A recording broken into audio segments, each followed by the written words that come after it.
ఈ కార్యక్రమాన్ని వీక్షిస్తున్న మీ అందరికీ నా ప్రేమపూర్వకమైన శుభాలు, షలోమ్, వందనాలు తెలియపరుస్తున్నాను. తండ్రికి మహిమ కలుగునుగాక. ఒక పాట విందాం. తండ్రికి కృతజ్ఞతలు చెల్లిస్తూ ఈ కార్యక్రమాన్ని చివరి వరకు చూస్తున్న మీ అందరికీ షలోమ్. ఈ కార్యక్రమాన్ని లైక్ చేయండి, సబ్స్క్రైబ్ చేయండి. హల్లెలూయా. ఒక పాట విందాం. తండ్రికి మహిమ కలుగునుగాక. హల్లెలూయా. అంజూరపు చెట్ట అందమైన చెట్ట, ఆకులతో నిండియుంటివా, ఓ రెమ్మలతో కమ్మియుంటివా. అంజూరపు చెట్ట అందమైన చెట్ట, ఆకులతో నిండియుంటివా, ఓ రెమ్మలతో కమ్మియుంటివా. అంజూరపు చెట్ట యజమాని నిన్ను చూడ ఆశతో వచ్చని, వెతకి వెతకి చూసినా లేవాయే ఫలములు. యజమాని నిన్ను చూడ ఆశతో వచ్చని, వెతకి వెతకి చూసినా లేవాయే ఫలములు. కాదెందుకు కాయలేదు చెట్ట, కాదెందుకు కాయలేదు చెట్ట, కాలమెల్ల గడిచిపోయే చెట్ట, కాలమెల్ల గడిచిపోయే చెట్ట. అంజూరపు చెట్ట అందమైన చెట్ట, ఆకులతో నిండియుంటివా, ఓ రెమ్మలతో కమ్మియుంటివా.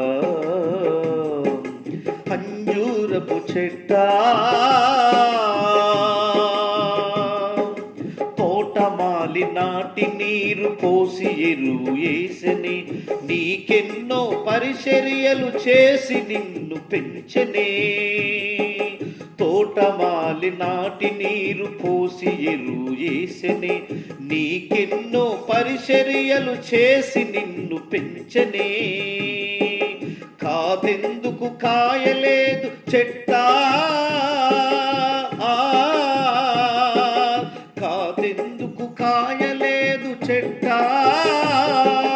కన్నీరు మిగిలిపోయే చెట్ట, కన్నీరు మిగిలిపోయే చెట్ట. అంజూరపు చెట్ట అందమైన చెట్ట, ఆకులతో నిండియుంటివా, ఓ రెమ్మలతో కమ్మియుంటివా. అంజూరపు చెట్ట యజమాని నిన్ను నరకి అగ్నిలో వేయమని, పెంచిన మమకారమే సమయమంక కోరెనే. యజమాని నిన్ను నరకి అగ్నిలో వేయమని, పెంచిన మమకారమే సమయమింక కోరెనే. ఇకనైనా కాయవే చెట్ట,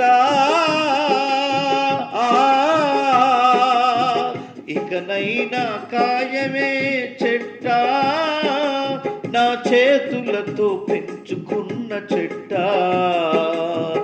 కడవరి గడియలు నీకు చెట్ట, కన్నీరు చూడవే చెట్ట. అంజూరపు చెట్ట అందమైన చెట్ట, ఆకులతో నిండియుంటివా, ఓ రెమ్మలతో కమ్మియుంటివా. అంజూరపు చెట్ట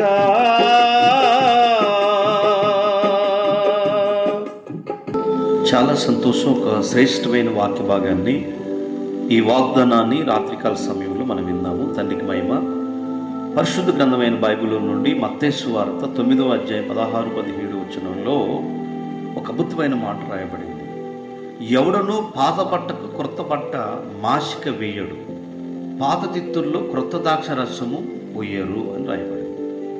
ఈరోజు ఈ శ్రేష్టమైన వాక్య భాగం ఏం తెలియపరుస్తుందంటే, ఎవడైనాను క్రొత్తగా జన్మించిన వాడైతే క్రొత్త ద్రాక్షరసం దాంట్లో పోయాలి, పాత ద్రాక్షరసం పాత తిత్తుల్లో ఉండాలి.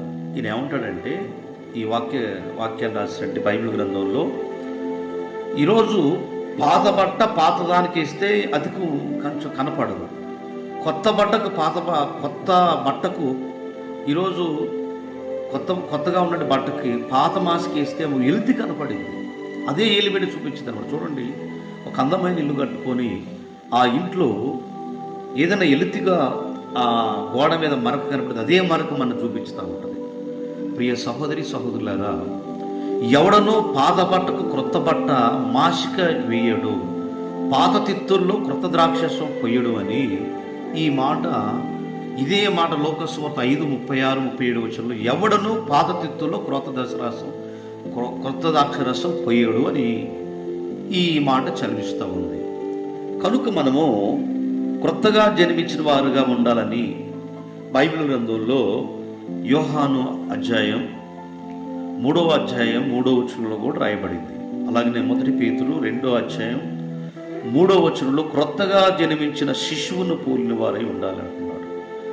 ఎప్పటికప్పుడు కూడా ఎవడైనా యాశ్వమసైనందు ఉండిన ఎడల వాడు నూతన సృష్టి అని చెప్పేసి మరి కొరింథీ పత్రికలో 5వ అధ్యాయం 17వ వచనంలో మనకు తెలియపరచబడింది.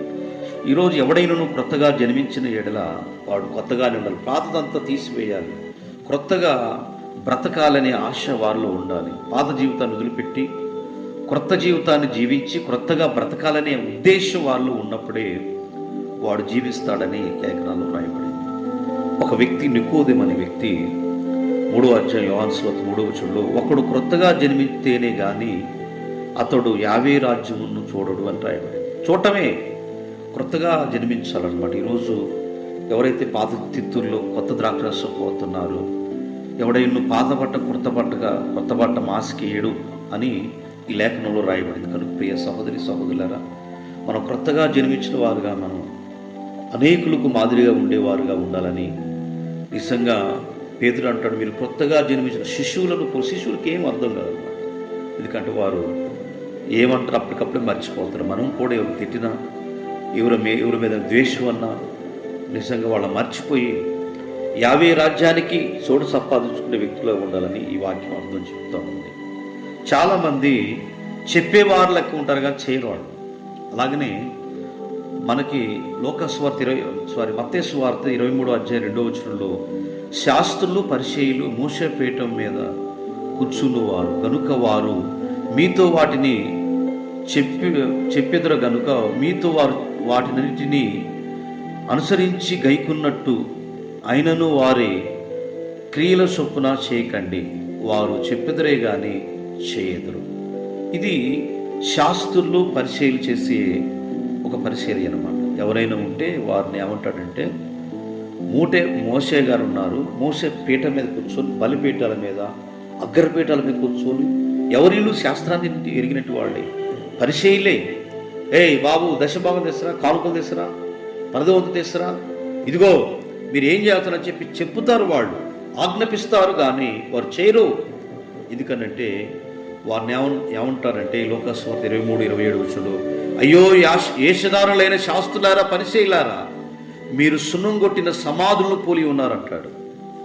అదే 14వ వచనంలో ఏమంటారంటే, అయ్యో వేషధారులైన శాస్త్రులారా పరిసయ్యులారా, మీరు మనుషులు ఎదుట పరలోక రాజ్యమును మూయబడుదురు, మీరందరూ కూడా అందులో ప్రవేశింపే వారిని కూడా ప్రవేశింపరాడు. వారు అడ్డుగా ఉంటారట. పరలోక రాజ్యమును ముయ్యుదురు, మీరందరూ కూడా అందులో ప్రవేశింపే వారిని కూడా ప్రవేశింపనీరని ఈ వాక్యభావం తెలియపరుస్తాం. శాస్త్రులు పరిచయులని, అయ్యో వేషధారులైన శాస్త్రులారా పరిచయులారా, మనుషులు ఎదుట పరలోక రాజ్యమును పోయే మనుషులని పోనీయరు రానియరు. వారు చేసే పని ఇదేనమాట. ఆజ్ఞాపిస్తారు, వాళ్ళ ఆజ్ఞ ప్రకారం ఉండమాకండి. వారు క్రొత్తగా జన్మించిన వారు కాదు. ఎందుకంటే చెప్పేవారే కానీ చేసేవాళ్ళు కాదు. కాబట్టి మనం చెప్పేవారుగా కాకుండా చేసే వ్యక్తులుగా ఈ వాగ్దానాలని కూడా ఈరోజు మనకు పరమ తండ్రి తెలియపరుస్తున్నాడు. కాబట్టి ప్రతి ఒక్కరూ కూడా వేషధారుల వల్ల ఉంటే, సున్నం కొట్టిన సమాధులు ఎలా ఉంటే తెల్లగా ఉంటాయి కనుక లోపల కుళ్ళు కొట్టినట్టుగా ఉంటాయి. కాబట్టి కుళ్ళిపోయిన జీవితాన్ని కాకుండా క్రొత్తగా జన్మించిన శిష్యులను పోలివారుగాను, మరి క్రొత్తగా జన్మిస్తేనే తప్ప ఆ రాజ్యంలో చూడని పరలోక రాజ్యంలో నికోదేముతో, నువ్వు ఇంత బోధకుడు నీకు తెలియదయ్యా, శాస్త్రాన్ని ఎరిగినట్టి ధర్మశాస్త్ర పదినీతుడు, గొప్పవాడు, పండితుడు, నీకు ఇది తెలియదా? అయ్యా ఎలా తల్లి గర్భంలోకి రావాలంటున్నాడు ఆయన. లేదయ్యా, ఒక్కడు నీటి మూలంగా జన్మిస్తే చాలని ప్రశ్న మనకు తెలుసు కనుక మనం క్రొత్తగా జన్మించిన శిష్యులను పోలిన వారుగా ఉండాలని కోరుకుంటూ, తండ్రి మనందరికీ కూడా శాస్త్రులు పరిశీలి వలె కాకుండా పవిత్రులుగా పరిశుద్ధులుగా జీవించి తండ్రి రాజ్యాన్ని అందులో ఆయన చూడాలని, తండ్రి రాజ్యంలో వెళ్ళాలి అంటే చాలామంది వెళ్ళేవారు వెళ్ళలేరు, పరలోకానికి వెళ్తుంటే వారు పట్టుకుని లాగేవాళ్ళు కూడా ఉన్నారంట. తప్పు మూపు ఏదో ఒకటి వెళ్ళకుంచాలి. ప్రియ సహోదరి సహోదరులరా, ఈ కార్యక్రమాన్ని వీక్షిస్తున్న మీ అందరూ కూడా మనం క్రొత్త జనమును, క్రొత్త జీవితాన్ని జీవించే వ్యక్తులుగా ఉన్నాం. అట్టి కృపాధన్యత మనందరిపైన తండ్రి కృప చూపునుగాక. ఆమేన్. హల్లెలూయా.